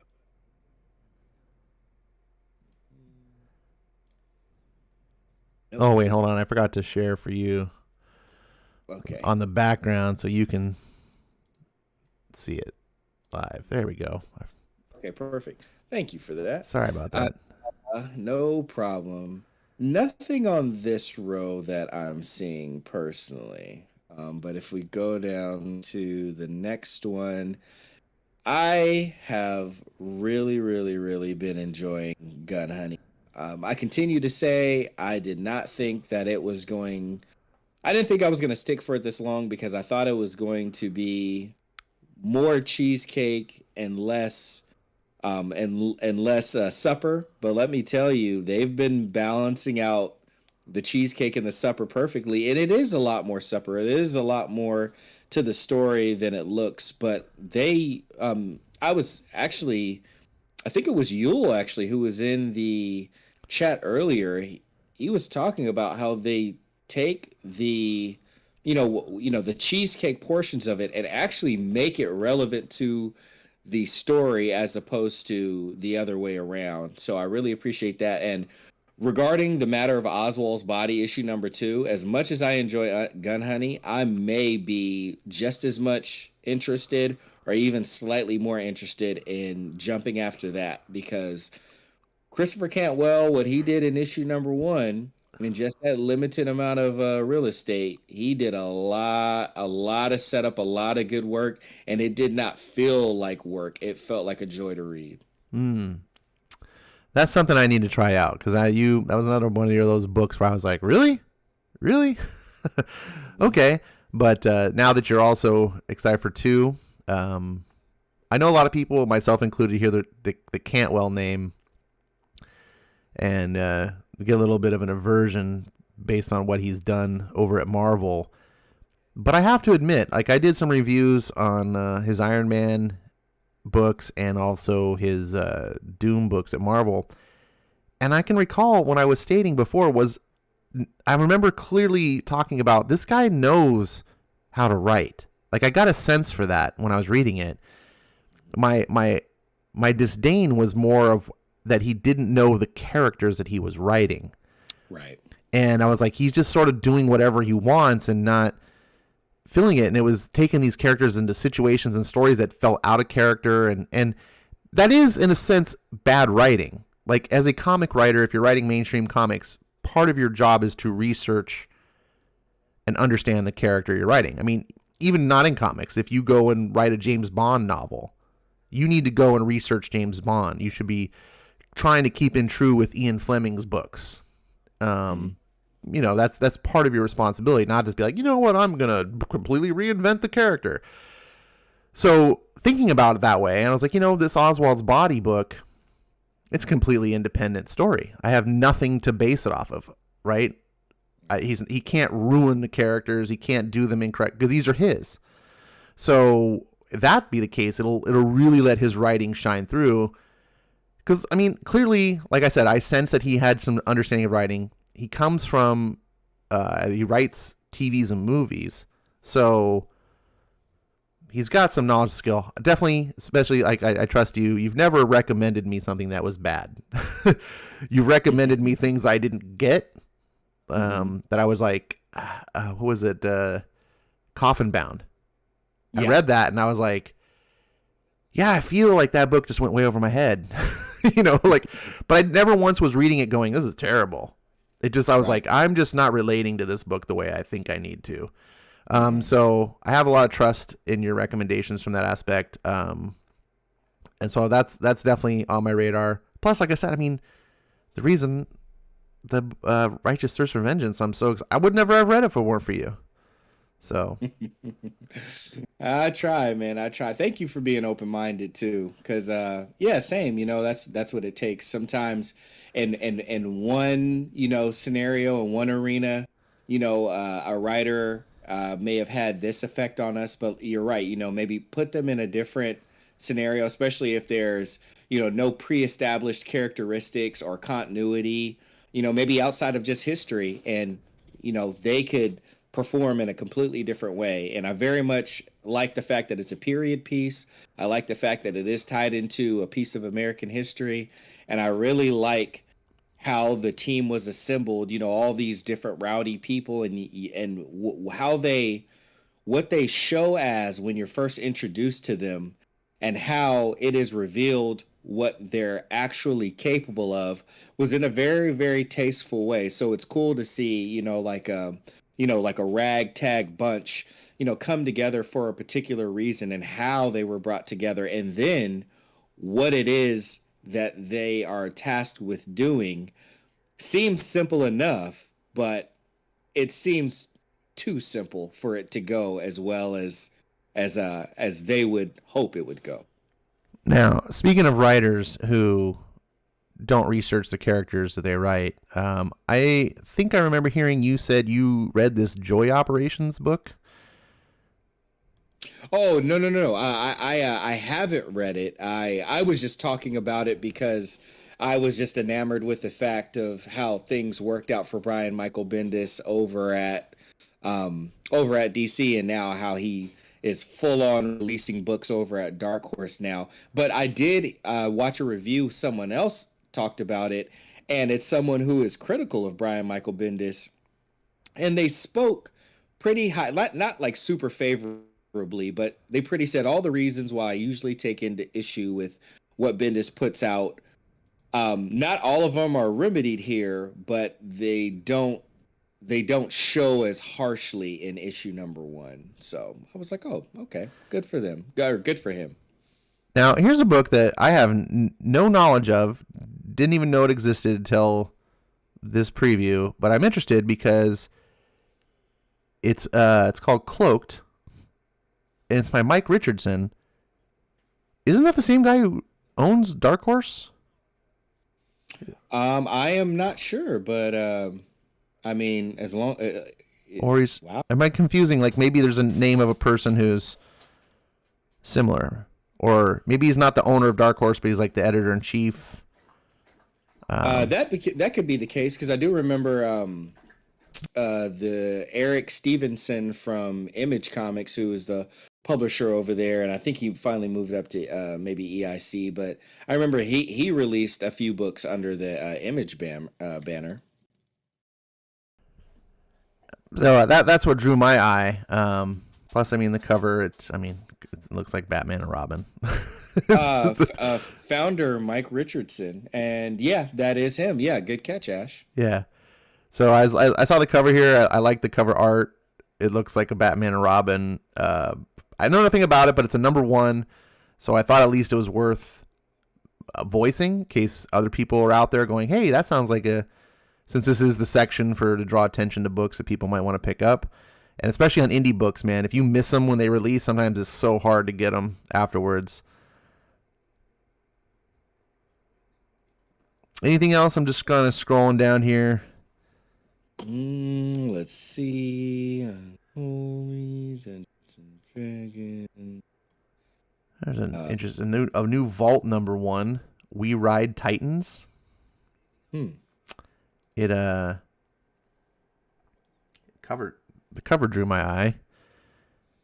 Definitely. Creative team Tress Dean. Oh my God! It looks.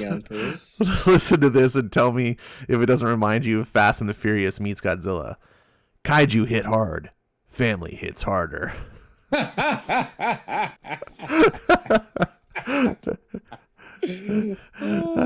at this cover. It's Fast and the Furious meets Kaiju. Oh man, that could be super awesome or super dumb, but it's Vault. Vault's always done kind of cool shit. I might pick that up. I have to at least thumb through it. Hey, marketing, you finally got one. Okay. Oh wow, that's a neat cover. So anyways, again, drawing attention to books you guys might want to pick up.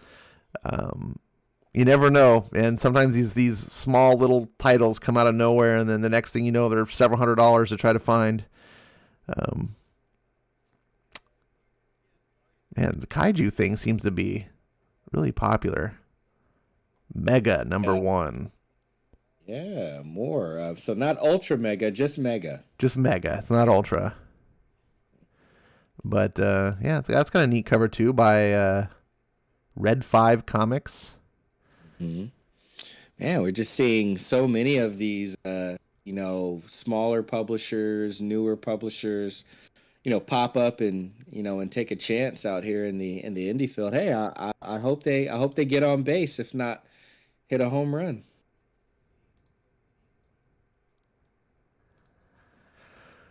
All right. I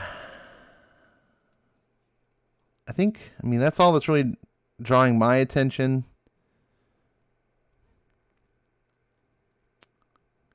I think most people are going to know, like, Rick and Morty is going to have its fans. They don't need anyone to recommend that. A lot of new number 1s, though. Some comic called No Holds Barred. No idea. No. But it's barred like a bard, like a music playing bard. Oh, so okay. I'm seeing that now. Yeah, I'm just looking at the spelling. Okay. Play on words. There was a book that came out today from John Lee, which was like I think they were touting it as Macbeth, but with 80s wrestling. And I got to read some of the preview pages through another AWA book that I was reading Not All Robots by Mark Russell, which again, another, I'm surprised I'm enjoying that book so much. So many times it makes me actually laugh out loud. But I got to read some of the preview pages. And for someone who watches wrestling videos, especially like old promos and stuff and old matches from that time, I was like, my budget and my time really can't afford another series to cram in, but man, he's just nailing all the dialogue. It really does sound like wrestlers from around that time, and it's a very compelling story from the preview pages. So that could be another one for people to check out too. That actually came out today, I believe. Gosh, I forget what it's called, but it's from AWA Upshot, and it came out. It came out today from John Lee's. I forget the artist, but it was, the preview pages were awesome for it. You said it came out today?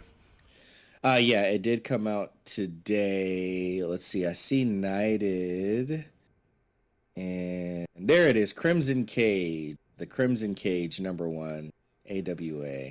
Interesting. Okay. The concept of Macbeth, but in a wrestling ring, just, I don't know why. I don't really have any interest in Macbeth, and I don't really have any interest in pro wrestling. But somebody mix the two, and I'm like, well, that sounds kind of cool, actually. It was compelling. I'm not a big Macbeth fan myself, but I was like, similar to the the We Ride Titans. I was like, this is either going to be pretty damn interesting, or this is going to completely fold in on itself. And as I was reading it, I'll be darned if it wasn't like, if I didn't want, I turned the page to read more, and then I was disappointed when I turned it and it was more ads on the other side. I was like, man, this got me curious. Well, it is AWA Upshot, and like I've say again and again, I have yet to read a bad comic by them. There's plenty of the books that I'm just like, this isn't my flavor, but it wasn't because the comic was bad. It was fine. Like their editorial, I gotta say, we should consider doing a comic award, like in the new year, reflect back on 2021. Okay. If I could give an award, I think, to best editorial, I might have to go to AWA Upshot, because I feel like they constantly make every book as good as it can be. Mm-hmm. There's none of these, no book ever comes out and I'm like, how the hell did this get out? Like, what were they thinking? Why would everything, it may not, like I said, it may not work 100% for me personally, but I can see how it works objectively, and I can see that the writers weren't just rotting off a cliff with their story. Like, everything feels tight and contained. So, right. Yeah, I have more faith in this book because it's from AWA. If you had told me, oh, this is from Aftershock, I'd be like, oh, okay, maybe, hit or miss. Right. I don't know. But if AWA, I'm like, oh, then whatever this book is, someone looked it over and made sure it was worth publishing. Like, I feel that confidence from AWA. Definitely. Now it just matters is it a flavor that I want, Right. That's the only question. But they are absolutely putting everything necessary into, helping their creatives craft stories that are absolutely worth the money that is being paid for them on the market. And like you said, it really just comes down to a question of, is this your type of story or is it not? You can throw, is this story even worth it or even quality out of the equation? And I mean, gosh, like what higher acclaim can you give to your editorial staff than for them to make sure that, every story is worth the paper that is printed on, the money that we're paying for it. So yeah, shout out to Axel Alonso and the work that they've been doing over there. All right. So give me 3 books, your top 3 on this page, or for next week that you would recommend. I'm going Righteous Thirst for Vengeance. I'm going Gun Honey, and I am going Regarding the Matter of Oswald's Body. All right. And I am going to go Righteous Thirst for Vengeance, Newburn, and Berserker. That's a good list. You got Matt Kent. If you got Matt Kent in there, you got a good list cooking. Dude, I got Matt Kent, Chip Zdarsky, and Rick Remender. Dang. Okay. All right. I feel like it's Fantasy Comics League. Hey, Ash, put the list away. Okay, my hands are up. That'd be a fun, man. If someone could invent a fantasy comics, like fantasy football. Oh, that'd be so fun. I don't know how you could do it, but hey, we have to figure that out. I think you might be onto something there, my man. All right, ladies and gentlemen, thank you so much for listening. Appreciate it. Be sure next time to give us your recommendations on books that you want to recommend. And if you have any feedback for the show, you know where to leave it, either on the channel or on the Discord. And you can also tweet me or Skip on Twitter. Our user things are in the user description and on the thumbnail. Did I miss anything? Is there anything that we didn't talk about that needs to be covered before we wrap a bow on this one? No, not that I can think of. A Criminal Cast in the not too distant future, covering Friday by Ed Brubaker, and I forget the artist's name. We got that coming down the pipeline. That's really all that I can think of for the moment. Yes, that's the last Wednesday of the month will be Criminal Cast. We are doing the book Friday issues 1 through 3, which is the trade. You can get the 1 through 3 on what's it called? Dang it. That website. I can't remember the name of it off the top of my head. Oh, my brain is so bad. It's panelsyndicate.com. You could just look up Friday comic download on Google and you'll find it. It's name your price. So you can't go wrong with that. If you're like, Ash, I refuse to read anything on a digital screen. All right, no problem. Go to your local comic book store. Or you can order it online. Whatever floats your boat, get the Friday trade paperback. Come join us last Friday of the month and geek out with us about why Ed Brubaker is one of the best that there ever was. And we'll be back. Are we doing a show next Wednesday? Do you know? We will inform the people as we find out. So join our Discord and make sure you keep an eye out. Also, just make sure that you're following this channel right here, Ash on Comics. If you haven't already subscribed, go ahead and subscribe. Keep an eye out. And if you notice that a little pop-up, a little live stream preview shows up there for you, then get your popcorn, get your Pepsi, and snuggle up so we can share the world of indie comics with you. Awesome. Couldn't have said it better myself, which is why I never do. Thank you, everyone, for joining us. I'm going to say so long, good night, and we'll see you next time.